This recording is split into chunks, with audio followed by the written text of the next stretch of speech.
Nouvelle étape promise aux sprinteurs aujourd'hui au bout des 200 km du parcours sans difficulté entre Sépois et Yzeure-Moulins. Une étape qui paraît plus calme que les deux premières, moins de vent, moins de chute en début de parcours.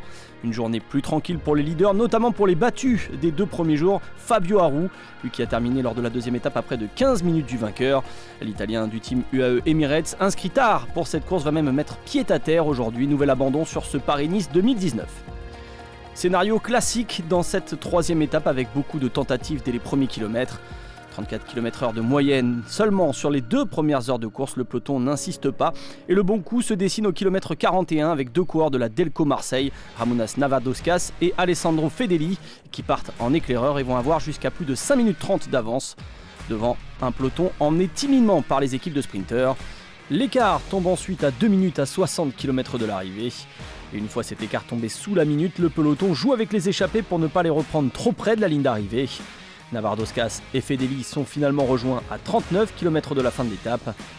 Moins de concentration dans le peloton et sur un rétrécissement dû à un pont, la moitié du peloton se retrouve à l'arrêt voire à terre.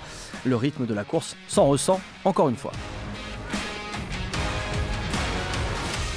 Au sprint intermédiaire de Bagneux, à 18 km de l'arrivée, les sprinteurs restent cachés et Michał Kwiatkowski en profite pour prendre des bonifications devant son coéquipier Bernal. Le peloton ensuite est en route pour un premier sprint réel massif dans ce Paris-Nice 2019 et pour une première à Moulins depuis 60 ans.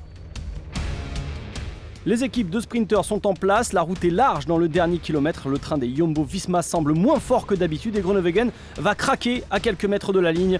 C'est le coureur de la Bora Hansgrohe, Sam Bennett, qui s'en va régler tout le monde à Moulins. Il devance sur la ligne Caleb Ewan et Fabio Jakobsen. Le maillot jaune termine seulement 9e. Sam Bennett, piégé hier et 4e dimanche lors de la première étape, vient donc glaner son 2e succès sur le Paris-Nice, le premier cette saison. L'Irlandais qui a déjà gagné 2 fois, également cette année, autour de San Juan et autour des Émirats Arabes Unis, se montre enfin à son aise. Vainqueur de 3 étapes l'an passé sur le Giro, mais éclipsé par Peter Sagan pour le Tour, il aura peut-être son mot à dire cette année pour une possible 3e participation sur la Grande Boucle en vue. Affaire à suivre. Aujourd'hui les jambes étaient un peu mieux, c'était pas une journée si facile, mais je commence à m'habituer au froid même s'il faisait pas si froid que ça. Je savais que c'était l'une des dernières chances pour un sprint massif.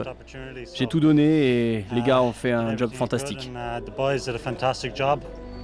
Premier duel groupé pour tout le plateau de sprinteurs dans ce Paris-Nice 2019. Groenewegen ne fait pas le coup du chapeau et plie avant la ligne. Caleb Ewan et Jakobsen, déjà sur le podium dimanche, sont encore présents. Brian Cocard termine 5e, Arnaud Démare 8e. Au général, pas de soucis pour les favoris et de petites secondes grappillées par Kwiatkowski le rapproche de la tunique de leader, toujours portée par Dylan Groenewegen. Les grandes manœuvres devraient débuter ce mercredi sur Paris-Nice avec une étape dédiée aux favoris. 212 km entre Vichy et Pélussin avec un circuit final de 20 km.